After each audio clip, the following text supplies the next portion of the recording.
ગાંધીનગરમાં આજે મુખ્યમંત્રી ભૂપેન્દ્ર પટેલની અધ્યક્ષતામાં કલેક્ટરોની મહત્વની બેઠક યોજાઈ હતી। મુખ્યમંત્રીએ રાજ્યના તમામ કલેક્ટરોને પારદર્શિતા અને સંવેદના સાથે કામ કરવાની સૂચના આપી। તેમણે ખાસ ભાર મૂક્યો કે લોકોની રજૂઆતોનું નિવારણ જિલ્લા સ્તરે જ થાય અને જમીની સંપાદન જેવા મહેસૂલી પ્રશ્નોમાં ગતિ આવે। કલેક્ટરોને ફિલ્ડ વિઝિટ વધારીને સરકારી યોજનાઓના અમલીકરણ પર સીધી નજર રાખવા પણ તાકીદ કરવામાં આવી હતી। तो बीजी तरफ राज्य सरकारना प्रवक्ता मंत्री जीतू वाघाणीए राजकोट वाइब्रंट रीजनल समिटनी सफलताना आंकड़ा पण रजू कर्या। समिटमां 5.78 लाख करोड़थी वधुना विक्रमी एमओयू थया छे, जेनाथी 5400 थी वधु प्रोजेक्ट्सने वेग मळशे। राज्यमां स्टार्टअप संस्कृति पण खीली छे, जेमां 16,000 थी वधु स्टार्टअप्स कार्यरत छे अने 850 जेटला महिला संचालित प्रोजेक्ट्स गुजरातनी प्रगतिमां सहभागी बन्या छे। सांस्कृतिक विरासत मुद्दे केबिनेटमां लेवाયેલા निर्णय मुजब हवे आखुं वर्ष सोमनाथ स्वाभिमान पर्वनी उजवणी कराशे।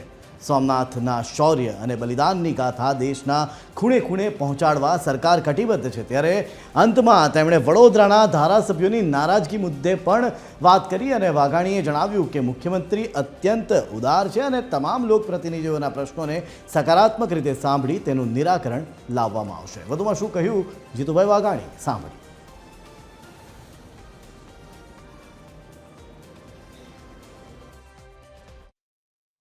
કુલ મળીને માની મુખ્યમંત્રીશ્રીનું જે વિઝન છે ભૂપેન્દ્રભાઈનું, એમણે આજે સૂચનાઓ આપી છે કે કલેક્ટિવલી જે રાજ્યનો પૈસો છે પરિણામલક્ષી વપરાય, ઝડપથી વપરાય।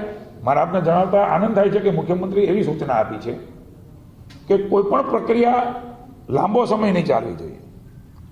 વિકાસની પ્રક્રિયાઓ, ટેન્ડરની પ્રક્રિયાઓ, એનો સમયગાળો કેમ ઓછો થાય ટેકનોલોજીના માધ્યમથી, એવી પણ આજે મુખ્યમંત્રીએ સૂચના આપી છે। અને સીએસએ આ પ્રકારે દર અઠવાડિયે એ રિવ્યૂ કરવાનો જે નિર્ણય છે મુખ્યમંત્રીએ લેવડાવ્યો છે। મને એવું લાગે છે કે આવનારા દિવસોમાં નાના મોટા પ્રશ્નો ધરતી ઉપર ના હોય, એ સીધી ઉપરની કક્ષાએ પહોંચે। જ્યાં જે ડિપાર્ટમેન્ટમાં કહેવાનું હોય તો સીએસએ ઓથોરિટી છે, મુખ્યમંત્રીની કક્ષાએ પણ કંઈ નિર્ણય લેવાનો હોય તો ઝડપથી લઈ શકાય છે। હું એવું માનું છું કે આ નિર્ણયને હું આવકારું છું અને આવનારા દિવસોમાં જિલ્લામાં એના પરિણામો પોઝિટિવ મળશે।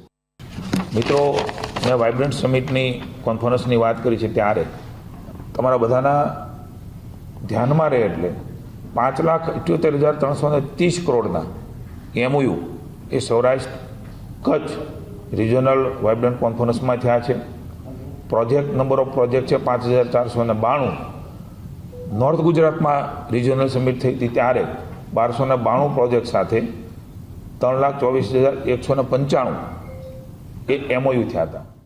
આ સોમનાથનું શૌર્ય અને સંસ્કૃતિ સમગ્ર દેશને ખૂણે ખૂણે પહોંચાડવાનું પણ નિર્ણય એ થયો છે। ત્યારે મને કહેતા આનંદ થાય છે કે મોદી સાહેબે 1 વર્ષ સુધી આ સોમનાથ સ્વાભિમાન પર્વ સમગ્ર દેશમાં ઉજવવાનું નક્કી કર્યું છે।